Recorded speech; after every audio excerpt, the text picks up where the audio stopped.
Selamat siang pemirsa, Presisi yang kembali hadir untuk Anda. Selama 1 jam ke depan, kami telah menyiapkan sejumlah informasi terkini. Bersama saya Bribda Jayashunika, kita lihat dulu 3 berita utama siang ini.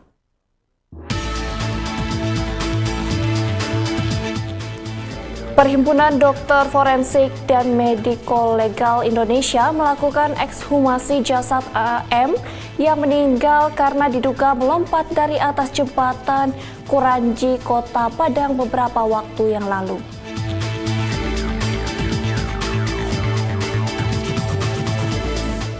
Polda Metro Jaya mengungkap adanya kerawanan narkoba di kawasan Kampung Ambon, Kampung Boncos, dan Kampung Bahari. Polda Metro Jaya akan terus memantau para bandar dan pengedar di 3 kampung narkoba ini.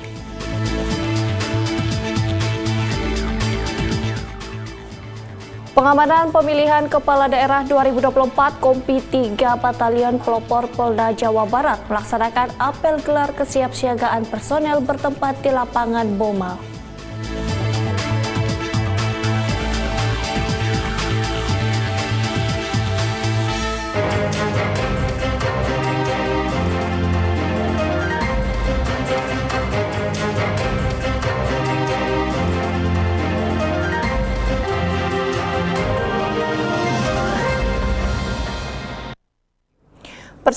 Pemirsa, Perhimpunan Dokter Forensik dan Mediko Legal Indonesia melakukan ekshumasi jasad anak AM yang meninggal karena diduga melompat dari atas jembatan Kuranji, Kota Padang beberapa waktu yang lalu. Proses ekshumasi ini tidak melibatkan tim dokter kepolisian agar penanganan dan proses penyidikan berjalan secara profesional. Ekshumasi dilakukan pada Kamis pagi oleh Perhimpunan Dokter Forensik dan Mediko Legal Indonesia. Kapolda Sumatera Barat Irjen Pol Suharyono menyaksikan langsung ekshumasi bersama keluarga AM, LBH Padang, LPSK Komisi Perlindungan Anak Indonesia, Kompolnas, dan Komnas HAM. Proses otopsi berjalan sekitar 6 jam. Jasad AM kemudian dilakukan pemulasaran untuk dimakamkan kembali. Irjen Pol Suharyono menegaskan proses ekshumasi ini tidak melibatkan tim dari bidang kedokteran dan kesehatan atau Dokes Polri agar penanganan dan proses penyidikan berjalan secara profesional. Kapolda juga mengungkapkan pihaknya akan mengikuti semua proses yang ada, bahkan sejak penanganan kasus ini baik dari Polres Padang hingga Polda Sumbar dipastikan bekerja secara profesional. Hingga saat ini terdapat 48 saksi yang sudah diperiksa. Proses penyidikan terus berjalan dan dipastikan hingga tuntas. Ekshumasi hari ini berjalan dengan lancar, sesuai dengan rencana. Kita serahkan saja pada ahlinya, karena semua yang menangani adalah dokter forensik yang sudah profesional, yang sudah puluhan tahun mereka melaksanakan pekerjaan seperti ini. Di Polri, kami tekankan lagi bahwa pelaksana ekshumasi ini bukan dari dokter Polri. Kami hanya mendampingi saja, memperlancar kegiatannya saja, tapi semua proses kami serahkan sepenuhnya kepada dokter forensik yang menangani, dokter forensik dari Jakarta. Dan pastinya kami juga sudah dari awal tadi bersama Kompolnas, Ombudsman, bersama kawan-kawan dari Komnas HAM dan seterusnya sudah bersama-sama menyaksikan, termasuk dari LBH, yang pastinya kita akan ikuti proses ini secara profesional, secara prosedural, dan kami yakin kami akan mengikuti apa yang sudah menjadi agenda rangkaian kegiatan ekshumasi ini. Sementara itu, tim dokter forensik yang melakukan ekshumasi dan autopsi kedua terhadap jenazah AM mengumpulkan 19 sampel dalam bentuk jaringan keras dan lunak. Ke-19 sampel ini nantinya akan dikirimkan ke 3 laboratorium berbeda guna pemeriksaan histopatologi dan pemeriksaan diatom. Sementara saat ini lokasi kejadian sudah... Ketua Tim Dokter Forensik Ade Firmansyah Sugiharto menyebutkan 3 laboratorium yang akan digunakan untuk memeriksa sampel-sampel ini adalah Laboratorium Patologi Anatomik FKUI di RSCM, kemudian Puslap 4 Mabes Polri dan Laboratorium Forensik Universitas Airlangga di Surabaya. Ade beralasan pemilihan 3 tempat tersebut karena diyakini mampu melakukan pemeriksaan atas sampel-sampel dalam kasus meninggalnya AM. Ia menambahkan pemeriksaan histopatologi berfungsi untuk melihat perubahan morfologi sel dari jaringan dengan metode parafin. Sedangkan pemeriksaan diatom merupakan pemeriksaan yang dapat dipercaya untuk menegakkan diagnosis kematian pada korban yang diduga tenggelam. Sementara saat ini kami sudah mengumpulkan ada 19 sampel yang nantinya yang terdiri dari 3 sampel jaringan keras yaitu tulang dan 16 sampel jaringan lunak yang akan kita lanjutkan untuk pemeriksaan histopatologi forensik dan pemeriksaan diatom ya, atau ganggang.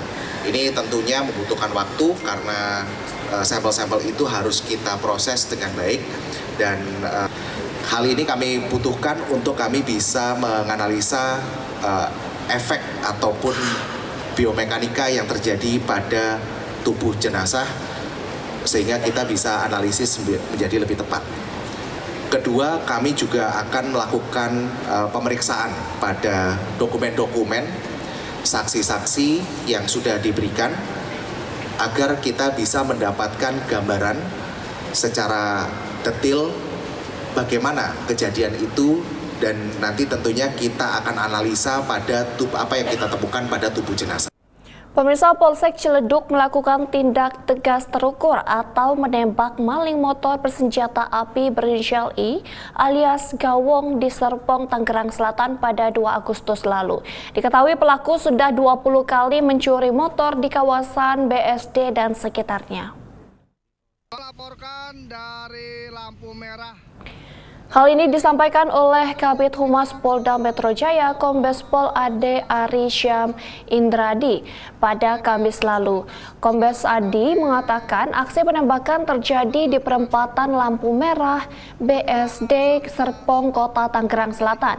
Tembakan dilepaskan setelah pelaku mengeluarkan senjata api rakitan dan menodongkannya kepada petugas saat hendak ditangkap. Polisi menyita 1 pucuk senjata api dari tangan pelaku. Kasus tersebut saat ini ditangani unit reskrim Polsek Ciledug. Nyerap air. Demikian komen yang dapat laporkan. Terima kasih.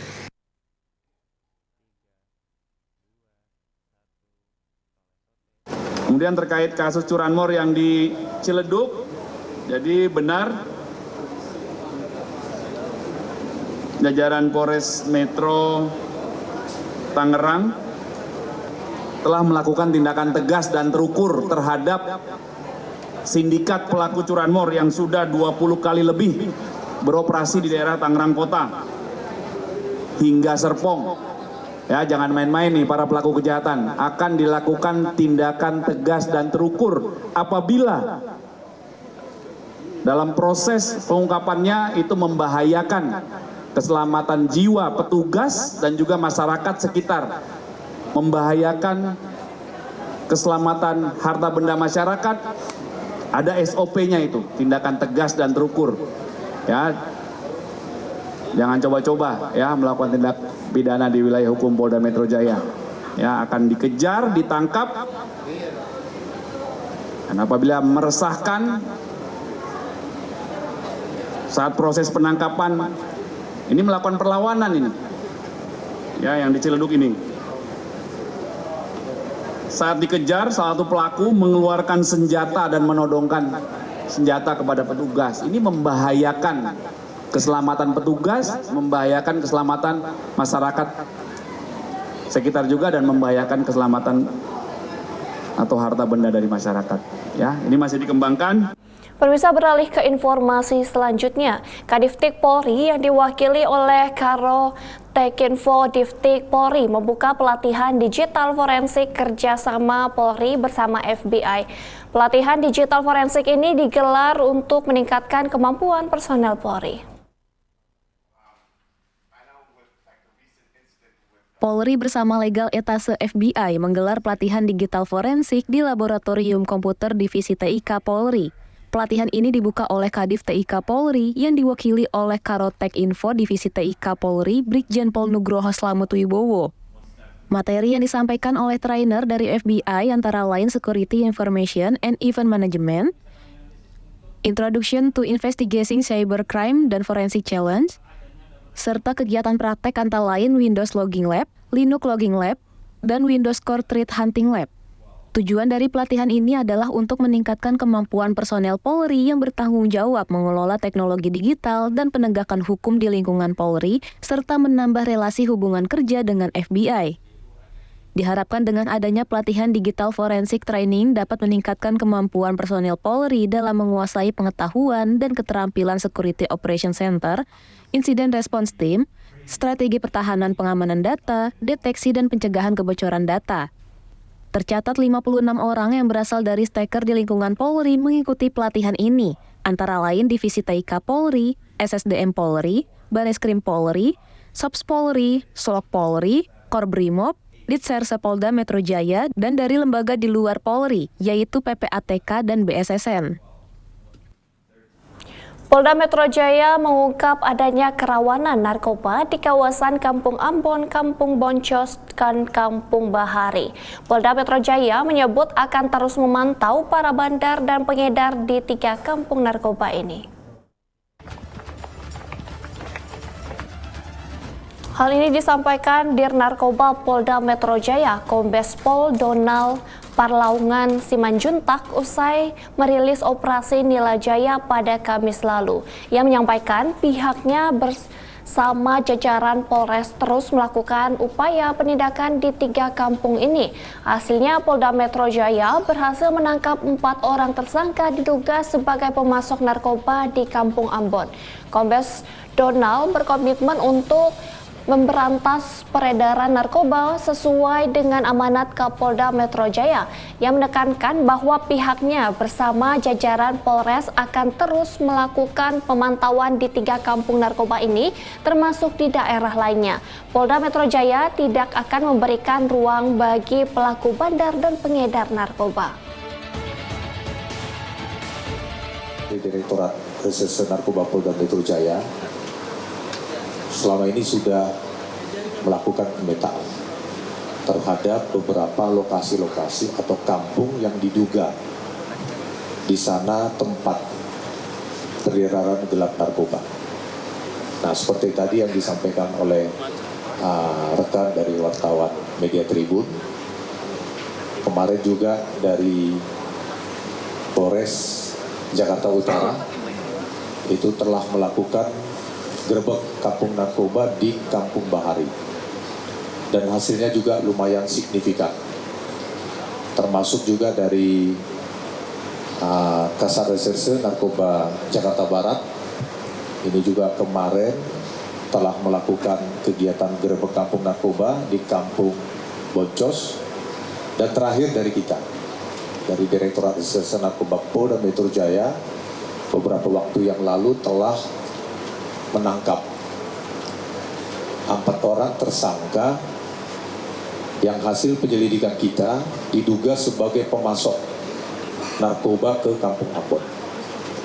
Ya, artinya bahwa seperti yang disampaikan oleh Bapak Kabid Humas, Kapolda Metro Jaya ini sangat berkomitmen untuk memberantas peredaran gelap narkoba, khususnya di wilayah hukum Polda Metro Jaya.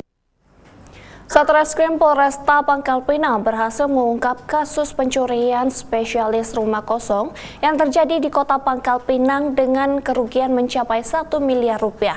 Dari pengungkapan tersebut, Satreskrim Polresta Pangkal Pinang berhasil mengamankan 5 orang pelaku berinisial MJ, LD, AA, LM, serta AP. Selain para pelaku, polisi juga mengamankan barang hasil curian, diantaranya 45 buah perhiasan, 5 unit telepon genggam, 1 unit sepeda motor, sejumlah barang elektronik, serta uang tunai 29,8 juta rupiah.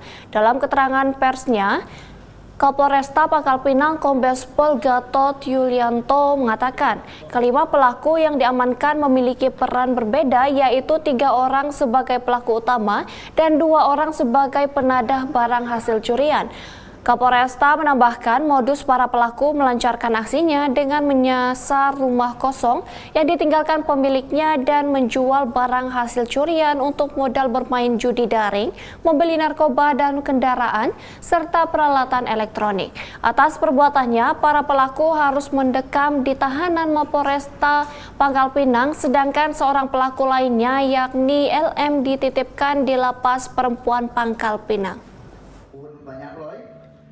Kami jelaskan, kita saat ini mengamankan 5 pelaku ya, 5 pelaku pencurian dengan pemberatan spesialis rumah kosong ya. Dan saat ini pelaku sudah kita amankan, 3 TSK 2 penadah ya, 3 TSK 2 penadah itu sudah amankan. Dan alhamdulillah